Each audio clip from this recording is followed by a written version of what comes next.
ويبدأ الفيلم وهي نايمة على الأرض، وبيكون واضح إن كان في معركة كبيرة جدا حصلت في المكان ده، وبتكون بتنزف من مناخيرها، لكن مش لون الدم الطبيعي، بتنزف سائل لونه أزرق.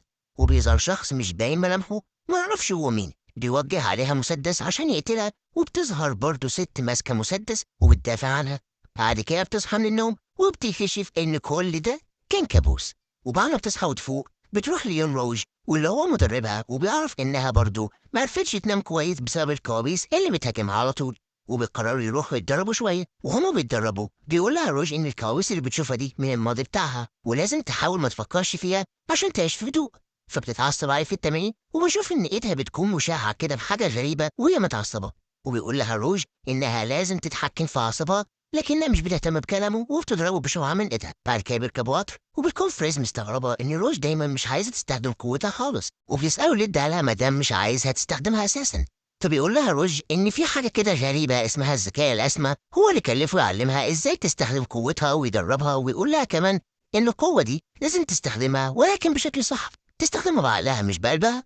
وبعد شويه بيوصلوا لمقر الذكاء الاسمى، اللي هو انا معرفش ايه هو الذكاء الاسمى ده اساسا. وبتقابلها هناك ست وبتقول لها ان شعب السكرول بيأذيهم، وبتسألها هل هتساعدهم بقوتها الكبيرة دي انهم طبعا يقضوا عليهم ولا لا. فبتقول لها فريز طبعا هساعدكم. وبعرف ان فريز عايشة في كوكب تاني غير كوكب الارض واسمهم شعب الكري. وبتكلفها الست بأول مهمة ليها، وهي انها تنقذ الجاسوس بتاعهم والموجود حاليا في كوكب تروف. وبنعرف ان كوكب تروف في كتير جدا من السكرولز اللي هم أعدائهم، وبنعرف كمان إن السكرولز هم زي الحرباية وبيقدروا يغيروا شكلهم براحتهم. وفعلا بتوصل فريز وفريقهم لكوكب تروف، لكن بتقابلهم مشكلة أول ما بيوصلوا، وهي إنهم بيفقدوا الاتصال مع القناصة بتاعتهم.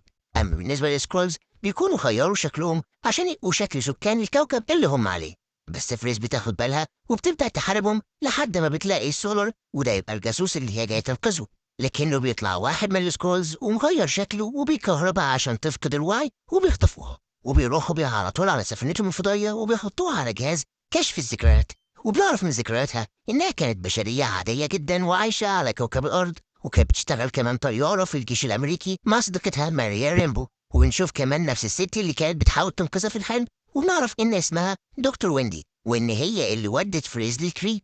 لكن بتفضل الدكتورة ويندي تعيد نفس كلامها أكتر من مرة، وبنكتشف إن واحد من السكرولز كان بيلعب في شريط ذكرياتها، ما تسألنيش إزاي، وده خلاه يعتبر يعني إيه يسف وتتعاد أكتر الأحداث مرة ورا التانية. وبسبب كده بتفوق فريز وبتنجح إنها تفك نفسها، وبتمسك واحد من السكرولز وبتسأله كانوا حاطينها على الجهاز ليه، فبيقولوا لها إنهم كانوا بيشوفوا ذكرياتها لأنهم محتاجين يعرفوا مكان دكتور ويندي عشان عندها محرك ضوء وعايزين ياخدوا منها. وفي الوقت ده بيدخلوا جنود كتير جدا من السكرولز، وتحاول فريز إنها تضربهم بشعاع من إيدها، لكنه مش بيطلع خالص لأنهم بيكونوا رابطين إيدها. فبتقرر إنها تجري وتهرب منهم، ولما بتجري بيهاجموها برضه مجموعة كبيرة تانية من السكرولز، وبتحاول إنها تضربهم من غير الشعاع بتاعها، وبتنجح فعلا وبتخلص عليهم كلهم. وبعد شوية بتنجح إنها تشيل الأجهزة اللي على إيدها وبتولع في السفينة الفضائية كلها، وبتاخد الطيارة الصغيرة بتاعت النجاة عشان تهرب بيها من المكان، لكن الطيارة مش بتستحمل وبتنفجر في الجو. وبتنزل فريز على كوكب الأرض، وبالتحديد في أمريكا. وفي نفس الوقت مجموعة تانية من السكرولز نزلت وراه على كوكب الأرض وغيروا شكلهم عشان يبقوا زي البني آدمين ويعرفوا يتحركوا براحتهم. أما فريز فوصلت كمان التليفون وكلمت كمان روج وقالت له على كل اللي حصل معاها، وإنها لازم توصل لدكتور ويندي قبل ما السكرولز يوصلوا لها.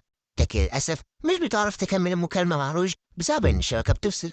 وبيجي لها العميل نيك فيوري، عميل المخابرات الأمريكية، وبيكون لسه صغير في السن ولسه بادئ حاجة جديد لأنها نزلت على كوكب الأرض في التسعينات. وبسألها نيك فيوري هي مين وبتعمل إيه هنا، فبتحكي له قصتها، لكنه طبعا مش بيصدق حاجة من اللي قالته وبيفضل يتريق عليها لأنها حاجة غريبة طبعا. بس مش بيلحق يخلص كلامه وبيتضرب شعاع غريب وبيعدي من جنب وشه على طول، وبترد فريز برضه بشعاع من ايدها تاني، وبتسيب نيك فيوري وبتجري ورا اللي ضرب الشعاع وتحاول توصل له. وبيركب كمان نيك فيوري هو وزميله فيل العربية ويحاول يلحقهم. أما فريز فبتفضل تجري كتير لحد ما بتدخل المترو، وبالأخص العربات بتاعة المترو نفسها. وهناك بتشوف فريز ست عجوزة وبتقول إن ده من السكرولز، وبتضربه وسط ذهول من كل الناس اللي في المترو لأنهم شايفينها بتضرب ست عجوزة، لكنها بتطلع فعلا من السكرولز وبيفضلوا يضربوا في بعض لحد ما بيوصلوا فوق المترو وبيقدر يهرب منها. وبنرجع تاني لنيك فيوري اللي بتجيله مكالمة من زميله في الشغل فيل، بيقول له انت فين، فبيتفاجئ لان المفروض صاحبه فيل جنبه، فبيربط الاحداث مع بعض وبيعرف ان اللي قاعد جنبه ده مش صاحبه ولكن واحد من السكولز، وبيعرف إن فريز طلع كلامها صح، ويفضلوا يضربوا في بعض لحد ما بينجح نيك فيوري إنه يخلص عليه. ولما بيموت بيلاقيه رجع لشكله الطبيعي، وطبعا شكل بعيد خالص عن البشر، فبيقتنع أكتر بكلام فريز. وراح خد السكولز اللي قتلوا ده وراح بيه معمل عشان يشرحوه ويعرف إيه ده بالظبط. وبيقابل هناك الرئيس بتاعه في الشغل اللي بيقول له ما ينفعش يثق في أي حد، ولازم يحقق في الموضوع ده لوحده لأنه واضح إنهم كتير. فبيوافق نيك فيوري على كلامه وبيسيبه ويمشي. وبنكتشف إن الرئيس ده نفسه مش حقيقي ولكن واحد من السكرولز. وبنرجع تاني لفريز واللي بيكون السكول هرب منها، وتروح على كمبيوتر وبتبدأ تبحث عن دكتور ويندي، وبتعرف إنها حاليا في حانة معينة، فبتسرق موتوسيكل ولبس وبتروح عشان تعملها. وبعد شوية بتوصل للحانة ولكن مش بتقابل دكتور ويندي، بل بتقابل هناك نيك فيوري. لما بيعرف إنها بتدور على دكتور ويندي بيقول لها إنها موجودة في مكان اسمه بيجاسوس، وده عبارة عن مختبر سري لوكالة ناسا والسلاح الجوي في أمريكا.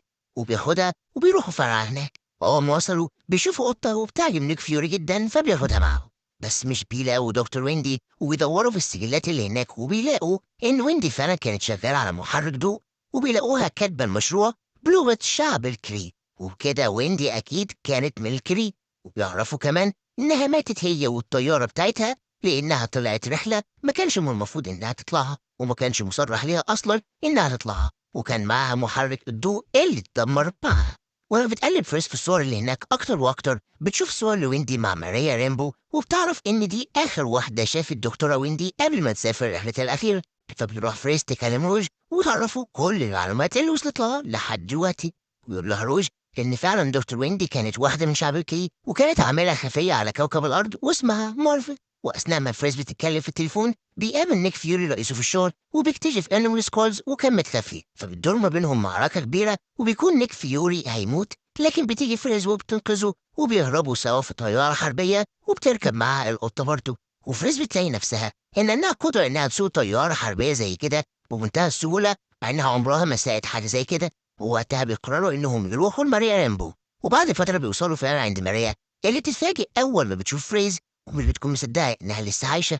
فبتتكلم معاها وتقولها إنهم كانوا صحاب وزمايل في الشغل قبل ما تختفي، وإن هي كانت فاكراها ماتت من زمان مع دكتور ويندي في الطيارة، وإن هي اسمها الحقيقي كارول مش فريز.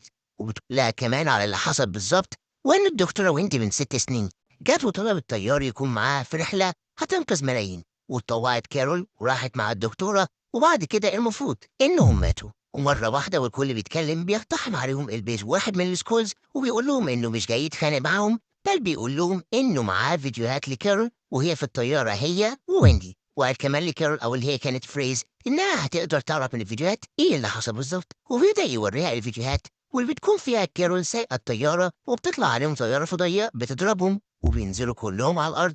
وبتبدأ دكتور ويندي تنزف لون الأزرق اللي شفناه في الأول ده، وبتعترف في اللحظة دي لكارول وبتقول لها إنها مش بشرية وإنها من كوكب اسمه هولا واسمها الحقيقي مارفل. وبتقول لها كمان إنهم لازم يدمروا محرك الضوء ده قبل ما حد يوصل له. بس قبل ما تقدر إنها تضرب محرك الضوء وتدمره بيجي روج، واللي بنعرف إنه كان في السفينة الفضائية اللي ضربتها وهما في الجو، وبيقتل دكتور ويندي. بس بتمسك كارول المسدس وبتدمر محرك الضوء، ولما اتدمر خرج منه طاقة كبيرة جدا واخترقت جسم كارول، وده اللي خلى عندها قدرة خارقة.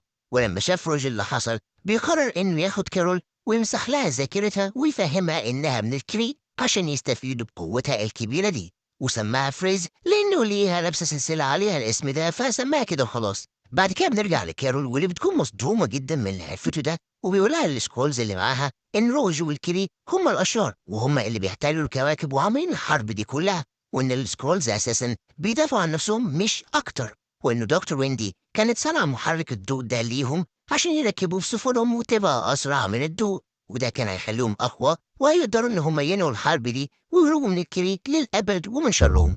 وبعرفوها كمان إن اللي اتفجر كان محرك واحد بس، لكن النواة الأساسية واللي اسمها الديسراكت واللي بيصنعوا منها محركات الضوء موجودة في مختبر دكتور ويندي ممكن يجيبوها. وبنعرف كمان إن المختبر ده موجود في الفضاء. طبعا بعد ما كانوا سمعت الكلام ده كله راحت على طول قررت تساعدهم وتروح معاهم يجيبوا التسراكت من المختبر.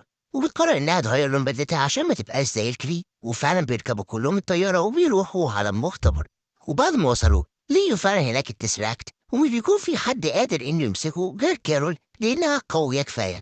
لكن قبل ما بيمشوا بيجي روج ومعاه جنود من كري وبيبدأوا يضربوا في بعض، بس بيقدر روج إنه يسيطر عليها لأنه كان مركب جهاز في رقبتها بيتحكم عن طريق قوتها، وبالتالي كتفها وخطفها. لكن كارول بتقدر إنها تحرر نفسها وتضربهم كلهم من تاني لأنها بتكون قوية جدا، وبتخلع الجهاز اللي في رقبتها وبتاخد الديسراكت وبتمشي. وبنكتشف في اللحظة دي إن القطة اللي لقيوها في الشارع هي كائن فضائي قوي وبيقدر يبلع أي حاجة، فبتخليه كارول يبلع كمان الديسراكت عشان تحافظ عليه. وبيرجعوا كلهم أخيرا على الأرض مع السكرولز، وبتقدر كارول إنها تدمر كل سفن الكري وبتنزل على الأرض وبتضرب روج اللي كان جه وراها، وبتبعته لكوكب هولا كوكبها الأصلي مع برقية بتقول لهم فيها إنها هتجيلهم قريب. وفي الوقت ده بيكون نيك فيوري ماسك الكائن الفضائي اللي على شكل قطة واللي بيعوره في عينه، وبالتالي بيبقى بعين واحدة زي ما هنشوف بعدين. وبعد شوية لما هديت الدنيا ادت كارول لنيك فيوري جهاز وتقول له يكلمها عليه بس في الحالات الطارئة بس، واللي لما يكون في خطر كبير جدا بجد بيهدد الأرض.